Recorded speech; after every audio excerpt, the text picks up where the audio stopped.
Hello दोस्तों, कैसे हैं आप सभी। आशा करती हूँ आप सभी स्वस्थ होंगे। मैं डॉक्टर श्वेता आप सभी का अपने चैनल पर स्वागत करती हूँ। दोस्तों, आज हम एक ऐसे होम्योपैथिक मेडिसिन के बारे में बात करेंगे जो कि सीवियर एसिडिटी के लिए बहुत ही ज़्यादा इफ़ेक्टिव है। जिन लोगों को बहुत ज़्यादा एसिडिटी की प्रॉब्लम रहती है, ब्लोटिंग रहता है, गैसेज रहता है, जिन लोगों को स्टमक अल्सर हो गया है या फिर पेप्टिक अल्सर हो गया है, हाइटस हर्निया हो गया है, जिन लोगों को गैस्ट्राइटिस की सिम्टम्स बहुत ज़्यादा रहती है, तो उन लोगों के लिए ये होम्योपैथिक मेडिसिन बहुत ही इफ़ेक्टिव है। तो दोस्तों, आज हम बात करेंगे रोबिनिया सुडेकेशिया के बारे में, जो कि सीवियर एसिडिटी के लिए बहुत ही इफ़ेक्टिव मेडिसिन है। दोस्तों, इस जानकारी को आप पूरा देखिए ताकि आपको पूरी जानकारी मिल सके। वीडियो को पूरी एंड तक आप ज़रूर देखा करिए, क्योंकि मैं उसमें जो है कुछ पिक्चर्स दिखाती हूँ आपको और कोई वीडियोस डालती हूँ, जिसकी वजह से आप उसको अच्छी तरीके से डिज़ीज़ को समझ पाएंगे। तो दोस्तों, आप इस वीडियो को पूरा ज़रूर देखिए। तो चलिए शुरू करते हैं। दोस्तों, आइए जानते हैं कि आप रोबिनिया को किन किन बीमारियों में यूज़ कर सकते हैं।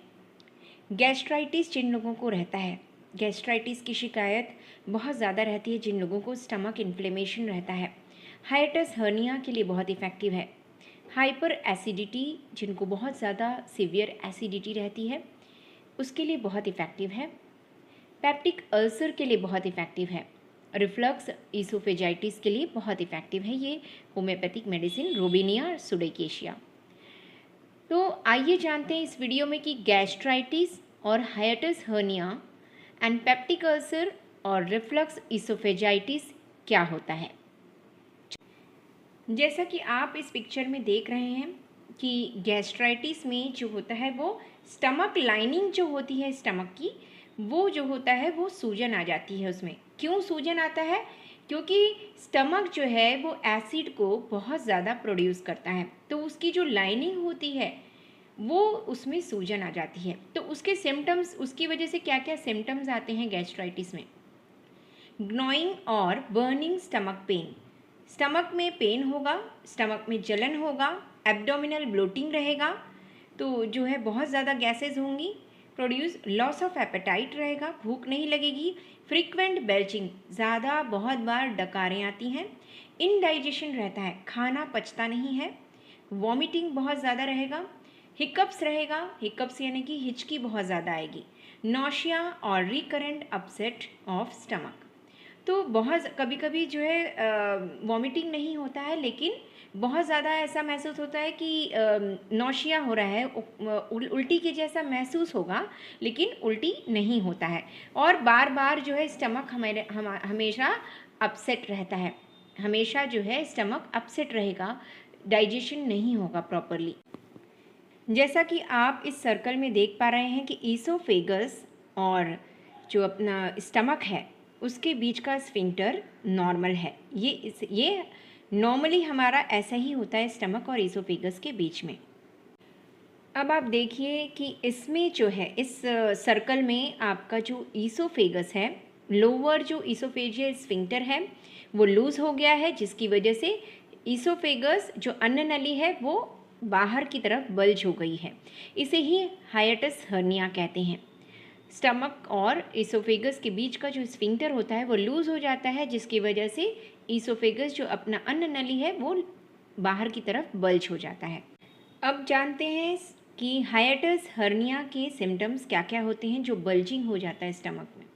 Some of the majorly observed symptoms in patients with hiatus hernia are heartburn, non-cardiac chest pain, indigestion, burping, dysphagia, sore throat, nausea। तो जो होते हैं हार्टबर्न यानी कि चेस्ट में बर्निंग होगा और चेस्ट पेन होगा जो कि कार्डियक नहीं होगा, हार्ट से रिलेटेड नहीं होगा, चेस्ट पेन, इंडाइजेशन अपच हो जाएगी, बर्पिंग होगा यानी डकार बहुत ज़्यादा आएगी, डिस्फेजिया यानी कि डिग्लूटेशन में बहुत ज़्यादा प्रॉब्लम होती है, स्वेलिंग में, सोर थ्रोट हो जाता है जिसकी वजह से, नौशिया मतलब उल्टी जैसा लगता है और बट उल्टी होता नहीं है, शॉर्टनेस ऑफ ब्रीथ होता है, दम लगता है बहुत ज़्यादा, सांस लेने में तकलीफ़ होती है, सांस फूलने लगता है। जैसा कि आप देख पा रहे हैं इस चौकोन बॉक्स में कि जो स्टमक में अल्सर हो गया है और जो अपनी छोटी आंत होती है उसकी शुरुआत के जो पार्ट है और स्टमक का जो एंडिंग पार्ट है वहाँ पे भी अल्सर हो गया है। तो स्टमक अल्सर और जो डिओडिनल अल्सर, डिओडिनम आप दिख रहे हैं आपको पिक्चर में कि वो डिओडिनम है जो छोटी आंत की शुरुआत होती है और स्टमक की एंडिंग होती है। ये दो पार्ट में आपको अल्सर होने के चांसेस होते हैं पेप्टिक अल्सर डिजीज़ में। पेप्टिक अल्सर डिजीज़ क्या होता है? Peptic ulcer is a hole or open sore in the lining of the stomach, duodenum, beginning of the small intestine और esophagus। जैसा कि मैंने अभी पिक्चर में आपको दिखाया कि पेप्टिक अल्सर में होल हो जाता है स्टमक लाइनिंग में, और जो स्टमक का इंटेस्टाइन का स्मॉल इंटेस्टाइन जो अपनी छोटी आंत होती है और जो स्टमक होता है, स्टमक का एंडिंग और छोटी आंत की जो शुरुआत होती है उसके में अल्सर हो जाता है। इस पिक्चर में भी आप देख सकते हैं। तो ये जो होता है वो पेप्टिक अल्सर होता है।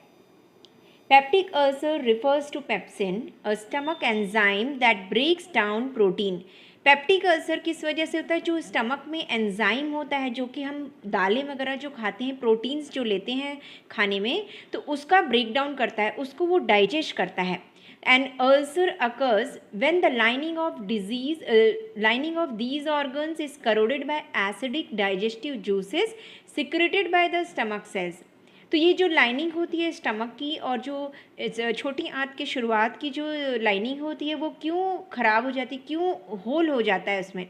तो जो एसिड होता है, जो स्टमक सेल्स एसिड प्रोड्यूस करते हैं वो नॉर्मल से ज़्यादा जब प्रोड्यूस करने लगते हैं तो उसकी वजह से उसमें होल हो जाता है स्टमक में और इसमें, तो इसी तरीके से अल्सर फॉर्म हो जाता है। तो आइए जानते हैं कि क्या क्या इसके सिम्टम्स हैं जिसमें कि आप क्या सिम्टम्स आपको मिलेंगे स्टमक अल्सर और डिओडिनल अल्सर में।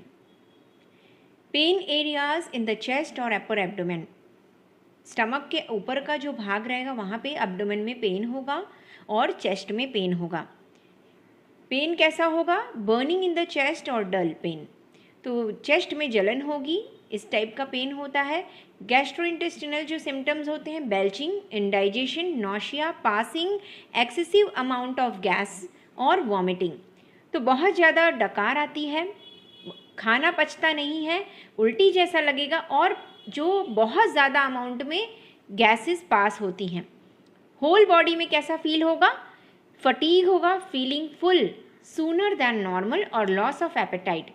बहुत ज़्यादा थकान महसूस होगी और बहुत जल्दी खाना जो है थोड़ा सा भी खाएंगे तो पेट बहुत ज़्यादा फुल हो जाता है और लॉस ऑफ एपेटाइट होता है, मतलब भूख लगती नहीं है, खाना थोड़ा सा भी खाने से ब्लोटिंग होने लगता है और बहुत ज़्यादा फुल होने लगता है।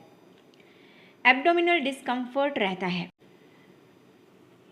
आइए जानते हैं रिफ्लक्स इसोफेजाइटिस के बारे में कि वो क्या होता है।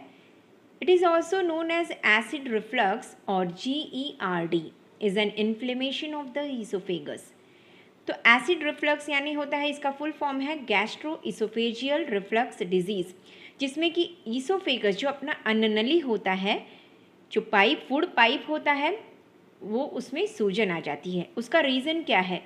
If the acid is regurgitated from the stomach to lower esophagus because of lowering of the sphincteric tone and frequent relaxation of sphincter more than normal। जो ये आप इस पिक्चर में देख पा रहे हैं कि जो ये स्टमक एसिड है, एरो जैसा आपका दिखा रहा है कि स्टमक से जो एसिड है वो ऊपर की तरफ फूड पाइप में जा रहा है, जिसकी वजह से जो ईसोफेगस है उसमें सूजन आ जाती है और जो स्फिंक्टर है ईसोफेगस फूड पाइप और स्टमक के बीच का जो स्फिंक्टर होता है एक प्रकार का, जो कंट्रोल करता है स्टमक एसिड को फूड पाइप में जाने से, तो वो जो है वो भी वीक हो जाता है, लूज़ हो जाता है, जिसकी वजह से जो स्टमक एसिड है वो फूड पाइप में जाना शुरू हो जाता है। इन सारी बीमारियों के लिए आप रोबिनिया सुडोकेशिया ले सकते हैं, 30th पोटेंसी में ले लीजिए, या फिर आप ले सकते हैं मदर टिंचर फॉर्म में। अगर मदर टिंचर में ले रहे हैं तो 20 ड्रॉप्स इन 2 टेबलस्पून वाटर में 4 टाइम्स अ डे लेना है, और अगर आप 30th पोटेंसी में ले रहे हैं तो इसे आप या तो डाइल्यूशन फॉर्म में अगर ले रहे हैं तो 2 ड्रॉप्स डायरेक्टली ऑन टंग लेना है 4 टाइम्स अ डे, और अगर आप पिल्स फॉर्म में ले रहे हैं तो इसे 4 पिल्स 4 टाइम्स अ डे लेना है। Must be continued a long time, बहुत लंबे समय तक आप इसे कंटिन्यू कर सकते हैं क्योंकि एसिडिटी की प्रॉब्लम बहुत लंबे समय से रहती है। Intense heartburn to the point of excoriating teeth will be relieved by Robinia. तो बहुत ज़्यादा अगर चेस्ट बर्निंग हो रहा है, चेस्ट बर्न हो रहा है, स्टमक बर्न हो रहा है, जिसकी वजह से आपका टीथ भी खराब होते जा रहा है, तो आपको रोबिनिया ज़रूर लेना चाहिए। रोबिनिया जो है वो severe burning and acidity of the whole digestive tract रहता है इसमें। रोबिनिया में सीवियर बर्निंग होगा चेस्ट में और स्टमक में, एसिडिटी जो है पूरे डाइजेस्टिव ट्रैक्ट में रहेगा। Heartburn worse at night and bed, जो चेस्ट बर्निंग होगा, स्टमक बर्निंग होगा, वो जो है नाइट में बहुत ज़्यादा रहेगा जब आप सोने के लिए जाते हैं। कॉमन नेम इसका है, इसको येलो लोकस्ट और फॉल्स एकेशिया के नाम से भी जाना जाता है।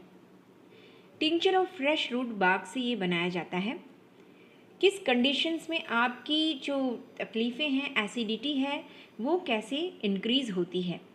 अगर आप खाना खाते हैं उसके बाद आपको एसिडिटी बहुत ज़्यादा महसूस हो रही है, नाइट के समय बहुत ज़्यादा महसूस हो रही है, या फिर फैटी फूड, ऑयली फूड आप खा रहे हैं, उसकी वजह से आपको बहुत ज़्यादा सीवियर एसिडिटी हो रही है, आइसक्रीम लेने से बहुत ज़्यादा एसिडिटी हो रही है, रॉ फ्रूट यानी कि कच्चा फल खाते हैं आप, तो उसकी वजह से आपको एसिडिटी बहुत ज़्यादा हो रही है, मोशन अगर आप मूवमेंट करते हैं उसकी वजह से आपको बहुत ज़्यादा एसिडिटी हो रही है, टच अगर उस स्टमक को, एब्डोमेन को अगर आप टच करते हैं तो एसिडिटी इंक्रीज़ हो जाती है आपकी, या फिर लेटने से आपकी एसिडिटी इंक्रीज़ होती है, तो आपको रोबिनिया ज़रूर लेना चाहिए।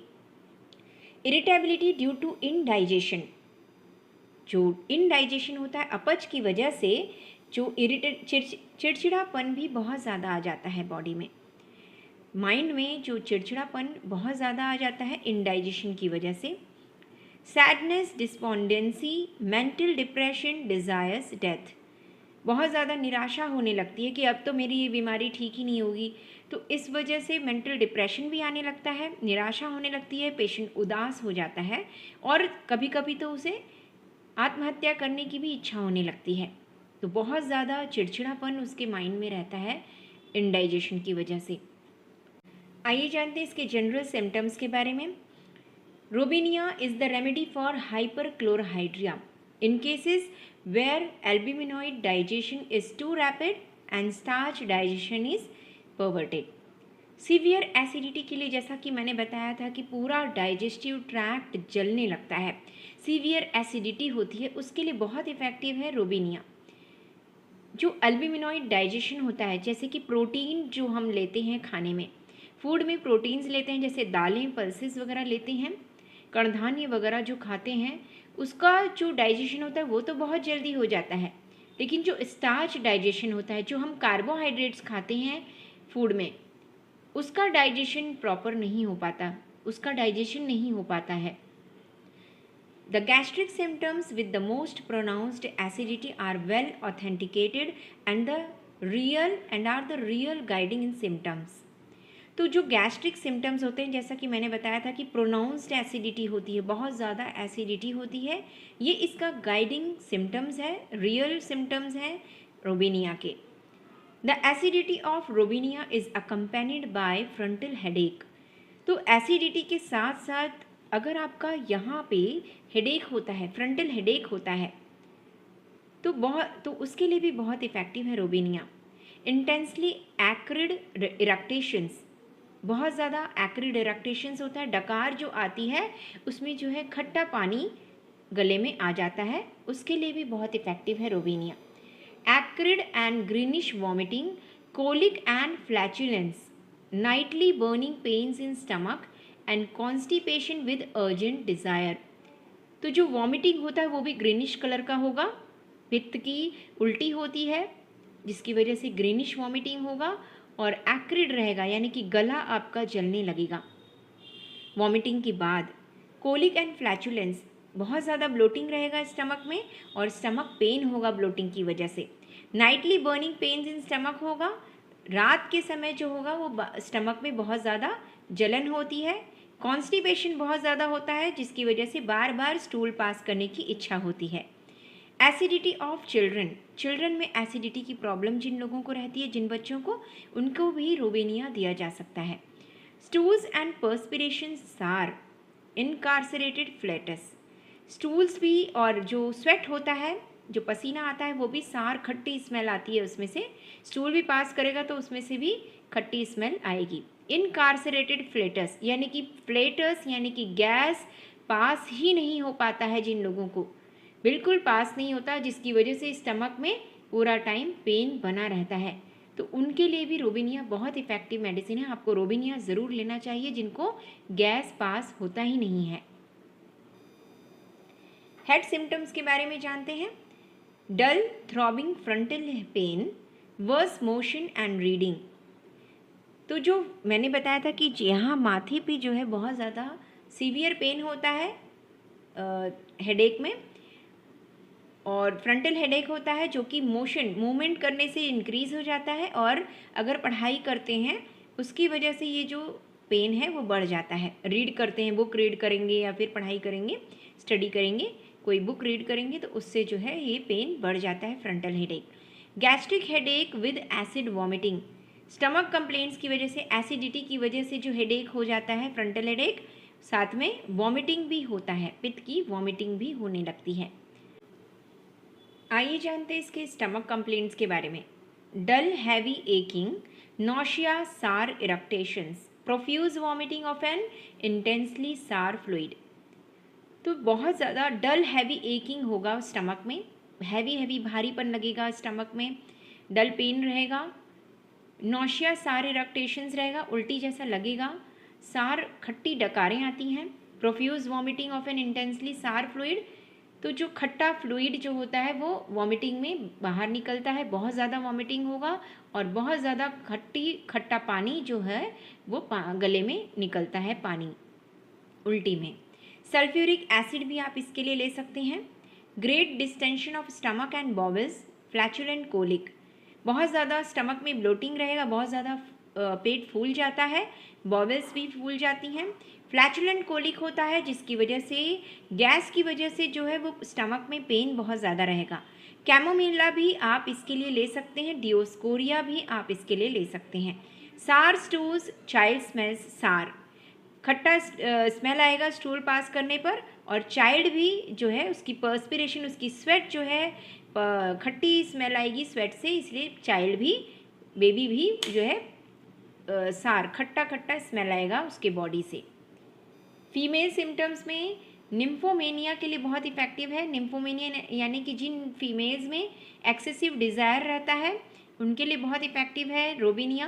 एक्रिड फिटिड ल्यूकोरिया, ल्यूकोरिया जो वाइट डिस्चार्ज होता है वो भी बहुत ज़्यादा स्मेली रहेगा, और उसकी वजह से जो है उसकी जो साइड के पार्ट्स होते हैं वल्वा के, जो प्राइवेट पार्ट्स होते हैं उसमें जलन होने लगेगी, रेडनेस हो जाएगा, क्योंकि वाइट डिस्चार्ज होता है वो एक्रिड रहता है, बर्न करने लगता है वो पार्ट, वो प्राइवेट पार्ट जो है फीमेल्स के वो बर्न करने लगते हैं और जलन होने लगेगा, और साथ ही रेडनेस हो जाता है।